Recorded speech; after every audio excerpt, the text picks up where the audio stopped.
We're going to briefly touch on some basic terminology for tourism. However, if you really want to know more, go and find the UNWTO glossary, which is online, and it goes through a number of different terms that you should know from a tourism perspective. I just put a couple on here, and this is directly from their website. So, international tourism includes any inbound and outbound tourism. So, outbound tourism is someone leaving their natural resident country and going to another place, and inbound are people coming into the country from another place. Internal tourism, this is very similar to domestic, is tourism done within a region, where domestic could be within a country. National tourism includes both your internal tourism and your outbound tourism. Your excursionists are people who don't stay overnight but only do a same day visit, so they come and leave in the same day, versus your overnight, which are technically the tourists. So someone who doesn't stay overnight is considered an excursionist. So remember, we talked about the definition of tourism, and we talked about how it really has to do more with length of stay than it has to do with distance. So if you're in your own local community and you go somewhere a mile away, you are an excursionist, not a tourist, even though you are participating in tourism activities. And then visitor is the person who meets the qualifications of tourism and the definition of tourism. So whether you're an excursionist or a tourist, you are still considered a visitor, versus visit is the place you're actually going to. So if you want to see more about those or talk more about those or see the exact definitions, make sure to look up that glossary, which you can find anywhere online. Travel agencies. Okay, so here we're going to move away from travel as jobs and away from definition of tourism, and now we're going to look at jobs in the tourism industry, specifically compared to, say, hospitality, where we're talking about hotels and restaurants and bars and event spaces and clubs and all that kind of stuff. For the travel side, for the tourism side specifically, the number one thing people think about is travel agents.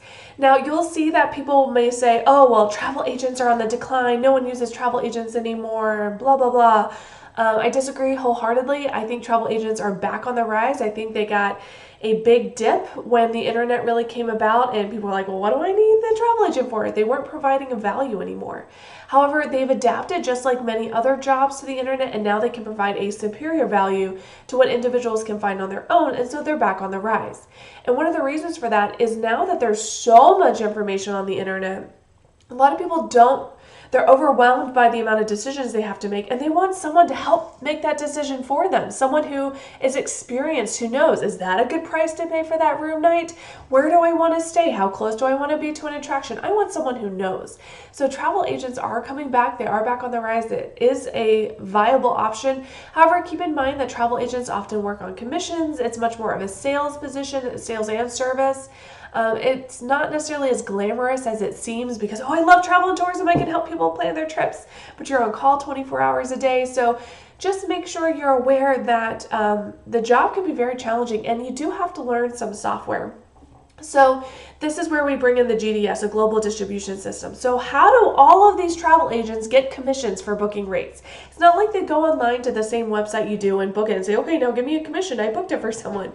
They have to go through a specialized service where there are already contractual agreements. And that's where the GDS comes in. The three biggest ones that I'm aware of are Amadeus, Sabre, and Travelport. And they are not as pretty as when you go to a normal website. It's much more information based. There's a lot of text. There's a lot of understanding. There's a lot of rules, contracts, stuff like that. But what a travel agent is able to do is book reservations for someone within a complete system to book a travel package, and can include things from airlines, hotels, car rentals, etc. I should say car, not car rentals. And so certain things like airlines might not give a commission at all, but as part of the service you still have to offer.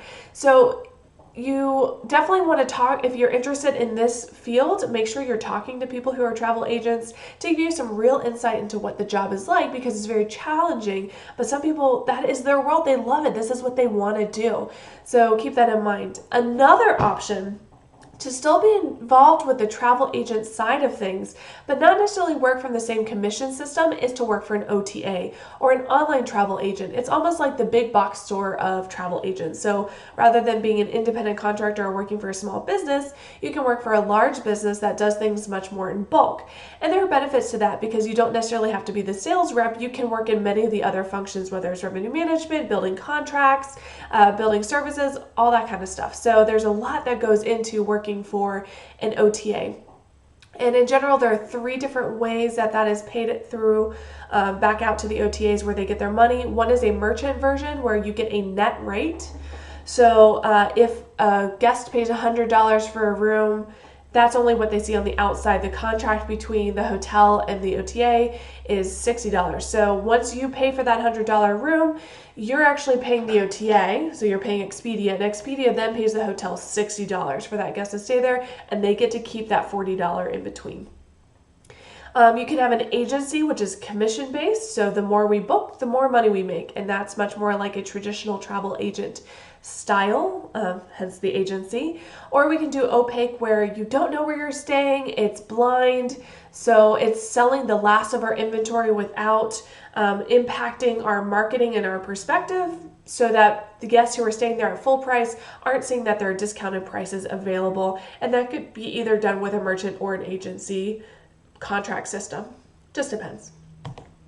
Then we get into the tour operators. So you might say, oh, well, I'm not sure I want to be a travel agent working on commission, planning people's trips for them, hoping someone will plan enough so that I can get enough volume to make money.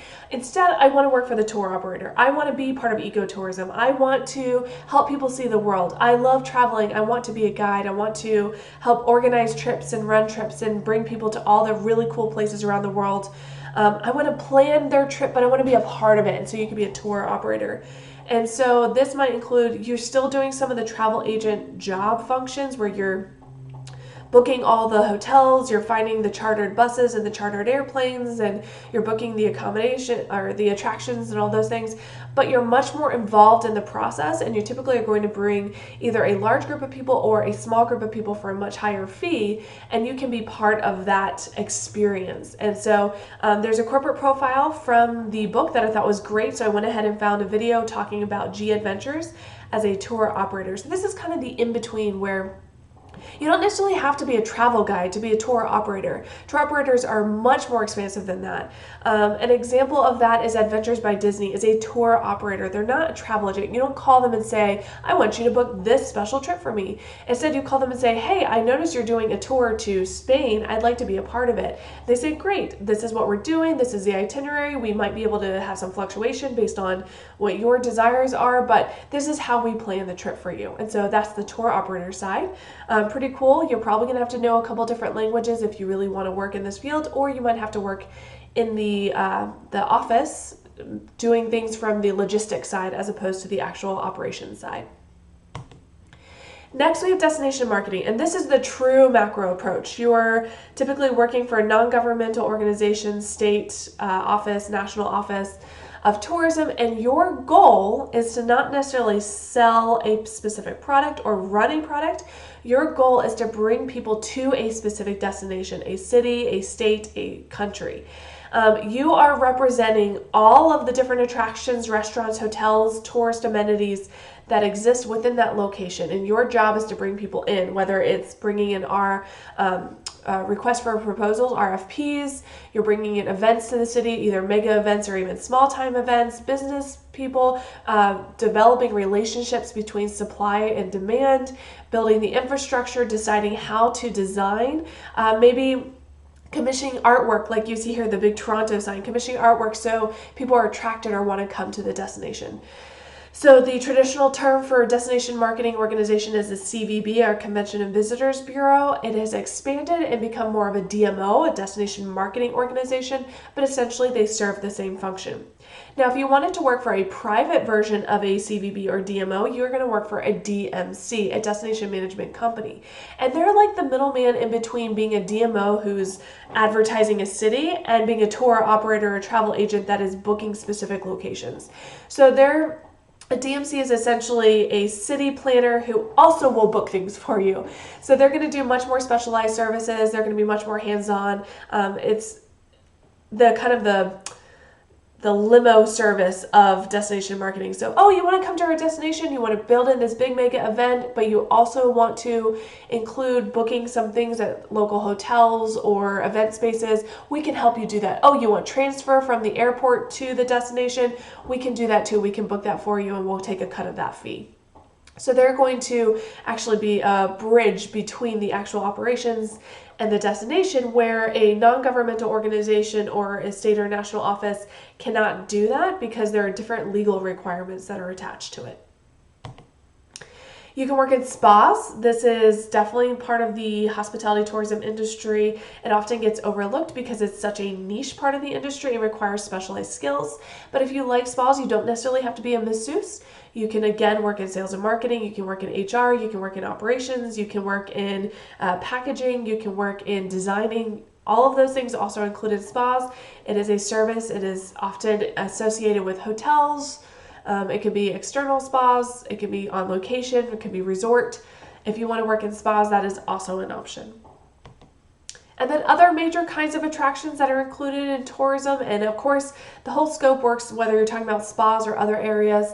You want to look at theme or amusement parks, parks and recreation, such as we have here Old Faithful and Yellowstone, natural sites. Again, this could also be considered a natural site. Historical sites, the Stones River Battlefield, or something that maybe isn't a national park, but is still a historical site. You can work for an attraction there. Cultural sites, museums, zoos and aquariums, and food and beverage attractions, because there are food and beverage facilities that are meant to be an attraction. There is a restaurant, I think called the Time Machine in San Antonio, where it's like a dinner and a show, and all the employees dress in some sort of costume piece that are, of a time and an era, and it changes constantly. The menu will change and they'll speak to you as if they're acting, and it's really more of an attraction than you're going for the food. You want to go for the experience. And so it transcends from being just regular food and beverage to being more of a tourist attraction offering that even locals will become excursionists to come and experience. And then if you wanted to break this down in different categories, I do really love this chart, so I wanted to include it. If you want to look at cultural versus natural attractions, you can see what is included in there versus events, rec, and entertainment. So in your cultural attractions, of course, anywhere is history or architecture or even, I forget the word. It's not anthropology. Archaeology, human remains, where we still don't have the history for it. Cuisines, monuments, anything that has to do with people can be part of that cultural attraction. Natural is going to be much more the environment. You're going to see a lot of ecotourism falls into natural attractions. Even though we are trying to economically help the local community and understand them socioculturally, ecotourism tends to fall in a lot more with natural attractions. Events, what brings people to a city? A mega event such as the NFL, the World Cup, the Olympics. Those are all, of course, sporting events, but you could have other mega events that are not sports related.